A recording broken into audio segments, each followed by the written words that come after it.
Welcome to the Black Estate Podcast, where real estate, business, and culture effortlessly come together. I'm your host, Tanisha Williams, and this is the place where we explore the journeys that build legacies.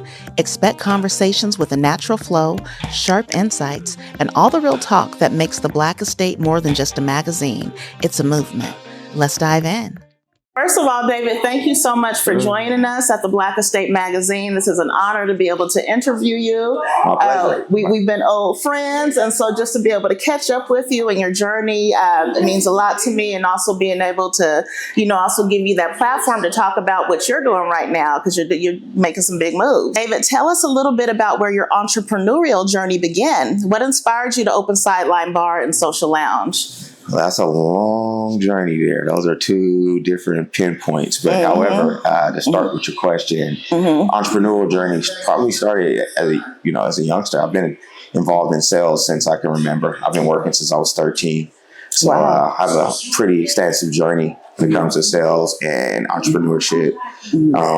Sideline was came out of more of a need. I felt like we needed something here on Alberta that was our own, somewhat to reclaim. So when that opportunity presented itself, of course, I took advantage of it. And before Sideline, what were some of the key experiences that shaped you as a business owner?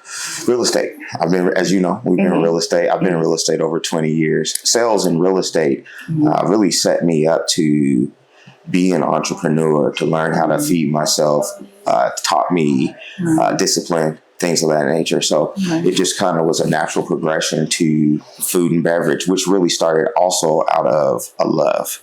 Started with Joe Browns 6 years ago, kind of got me into food and beverage, worked my way into the bar space with Joe Browns Lounge.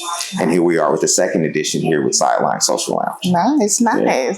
That's awesome. Opening a business in Portland, especially on Alberta Street, comes with its own set of challenges. What were some of the biggest obstacles you faced getting Sideline off the ground? Firstly, Alberta has stark competition when it comes to bars. And it's really not a place where OLCC is looking to give away more liquor licenses. So it's somewhat of a challenge when you're in an area that's so saturated. Right. However, I'm pretty resilient when it comes to getting what I want. And so more or less the battles just came with licensing, getting past a couple things with the city as far as the building. Other than that, though, just the normal wear and tear that you take along the way when it comes to opening up any type of business. Right. Yeah. Now, with so many Black businesses being pushed off of Alberta in the past, did you find that to be any obstacles? Have your neighbors been kind to you, and have they been welcoming with you being here? That goes back to what I was saying. Like I said,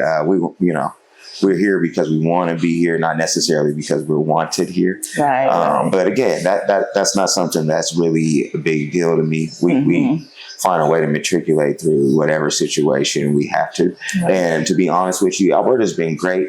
Some of the people may not be as happy with our presence, but they'll get used to us. Right, I heard that. Yeah. And what do you think makes Sideline different from other lounges or bars in the city, especially here on Alberta? Well, that's one of the unique factors. Being here on Alberta, being in a space where Black owned, where predominantly most of the patrons are Black as well. Somewhat unique here on Alberta these days. Definitely. So that in itself is somewhat of an anomaly that I'm trying to pull the wool back on somewhat. And me myself being from the neighborhood, it's been hard to find places that we actually feel welcomed going into. So I was extremely happy that you set this up. Anytime I come in here, I know I'm going to see people that I know, and it feels good to feel like you have that community. I'm happy to hear that. That's what it's here for. Definitely. Absolutely. Now, Alberta Street has deep roots in Portland's Black culture, as we said, and community. How do you see Sideline contributing to that legacy? Well, we're going to see. We're going to, become heavily entrenched in the neighborhood. We were a part of the last Thursday events. Nice. We're making our way. We've only been here open probably about 10 weeks now, but we're making our presence. Yeah. So congratulations and welcome to Alberta. Like I said, it's such a breath of fresh air to really see our presence here on Alberta. Yeah, I appreciate it, and I appreciate the support. We need it. Definitely. Mm-hmm. Now, what lessons can you tell us about that you've learned from running this business that you wish you would have known starting out? Ooh, running a bar comes with all types of obstacles. But being a business owner, a lot of times the systems that you have in place will work. The things that the variable factors that you can't control is the human labor factor. Right, so when it comes to having great employees, people who believe in the business, people who will help grow the business, that's probably the biggest challenge for any person who owns a business and who's an employer. Right. So that goes across from all of the business ranges and spectrums that I do, kind of dive into from here and there. You've also made waves in the music world with your publishing company. Can you tell us how that came about? Portland Kid Publishing. Well, I've been involved in music. It's my passion project. And so I've been involved in music since the late 90s. Yeah. So it's been a culmination of a lot of hard work, a lot of relationships, and a lot of ups and downs in the industry. So it's just been a long journey. But when music, like I said, is related to my passion. So it's one of those things I do whether I make money or not. Definitely. Well, it's been amazing to see your journey, going from rapper to real estate to a businessman, and just to see that progression has really been awesome. I appreciate it. Your work with LMA on DFMU was a major accomplishment. How did that collaboration come together? Actually, DJ Mustard did a nice sample with some of our work. Nice. Mustard on the beat? Yeah. So that came about that way, and then introduced to his camp there at 10 Summers.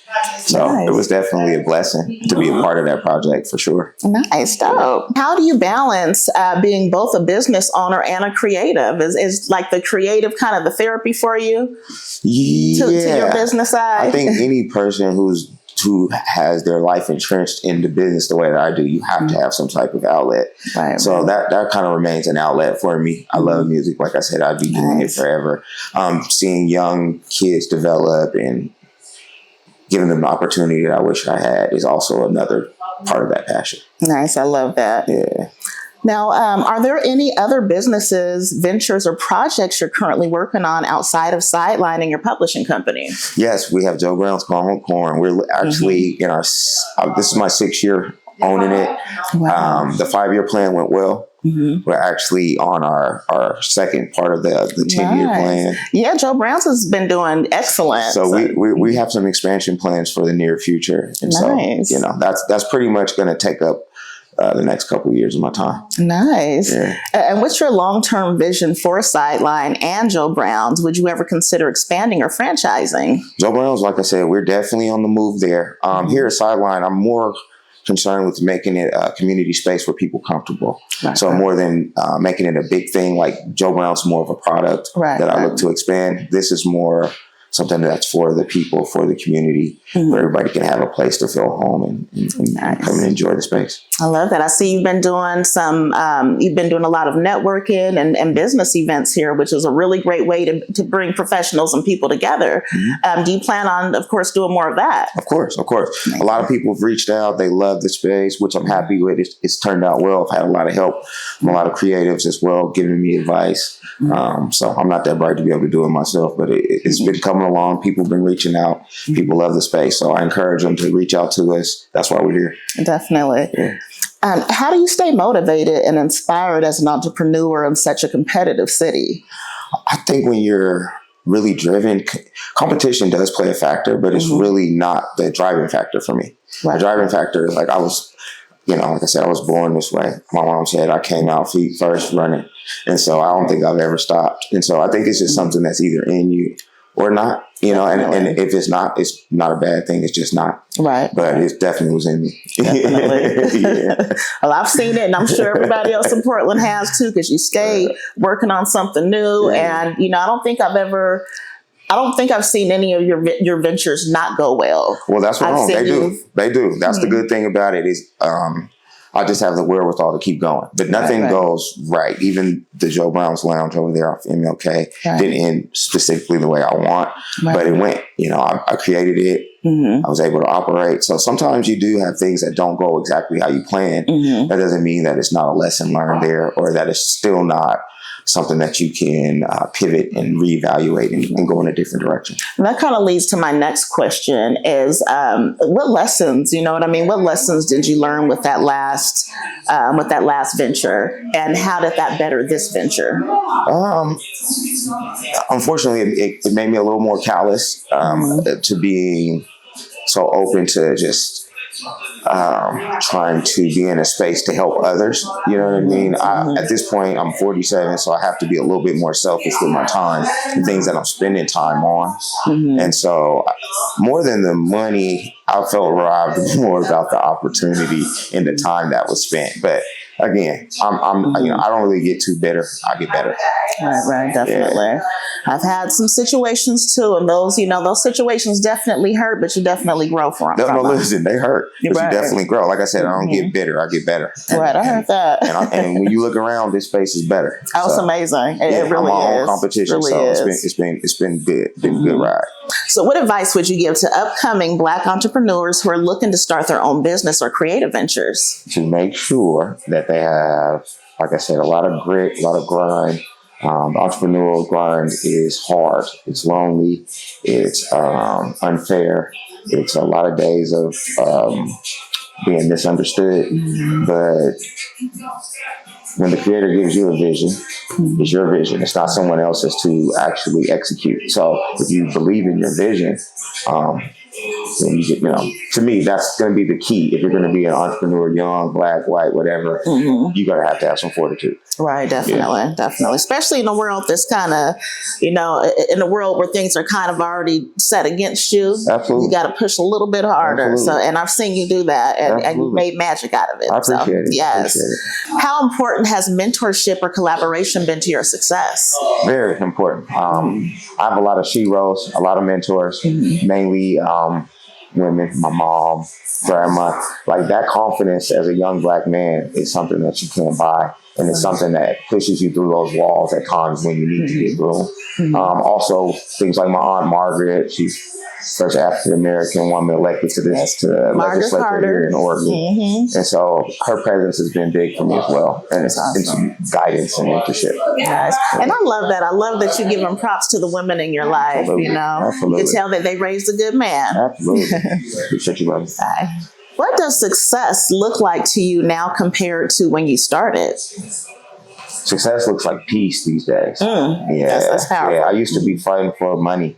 Now I fight for peace. So I'll give away all the money to take the peace. And they say more money, more problems. Yeah, so I've learned to find a way to have a happy medium as much as I can there. I'm still extremely driven, but I'm slowing down, trying to take in some of the fruits of the labor.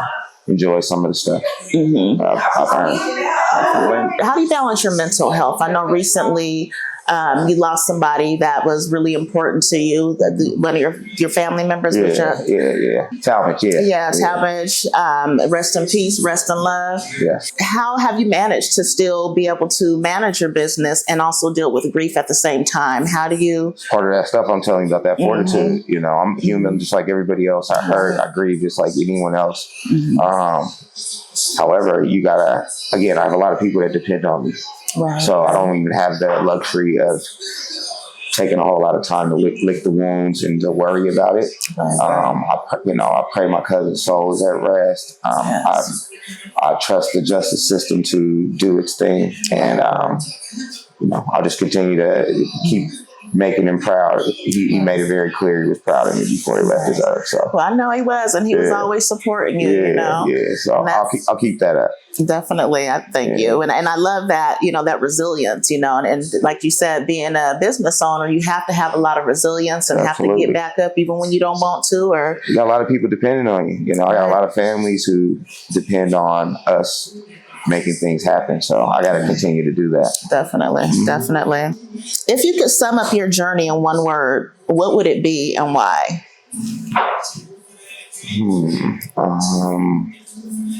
Persistence. Persistence. I'm very persistent. I think it comes from my salesperson journey and background. I used to do door to door selling the Oregonian. Wow. Like my first job at 13, hopping in the Scooby Doo van and going to, so I heard no a million times before I heard yeah. And I think that tough skin just kind of developed. And I know a lot of people aren't built that way. A lot of people don't like to hear those no's or get discouraged. To me, it's just another challenge to get that yeah. Yeah, that's why a lot of people don't make it, because they're told no a couple of times and they just give up instead of getting back up and looking for that yes. So I know all about that. I'm definitely going to derive a yeah. Right, definitely. And make your own yes. When one door closes, open your own. Absolutely. Well, I really appreciate you, David, taking the time. I'm so impressed and proud of your journey. I remember when it all started back with a CD, out the trunk years ago. Yeah, and likewise, I'm just as impressed. I remember when you started real estate, calling me up. I was happy to be able to give you a little advice, and now to see what you've made of it is spectacular. Right, so both of us, 2 kids. Well. Thank you. Two kids from the hood, and now look where we're both at. So this is definitely a full circle moment. It is. And also, I want to thank you for giving me one of my first opportunities. I built my first website off of that grant that you gave me with $2,500. I made it happen, and look where we at. That's what I said. I was proud of you. You did the right thing. Like I said, look what you've made of all your talents and all of your hard work. So, and I'm still growing. It's constantly a journey. But you definitely are very inspiring to see what you built and to see what you've done with your career. And real estate is definitely one of those launch pads.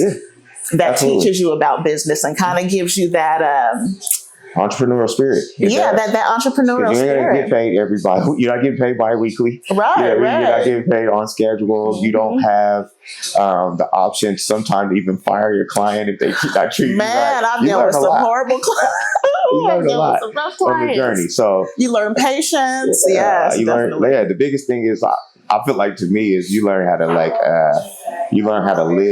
thin. I think a lot of people see it another way, but one thing you learn in real estate is to live thin. You don't know when that next check is coming. Exactly. And that became a blessing to me. I just learned to save money. It teaches you how to budget and balance. Those are definitely not skills that I really had before I went into real estate. It's a crash course. We grew up with enough to manage. So. Right. Okay. Didn't have nothing to manage. Definitely.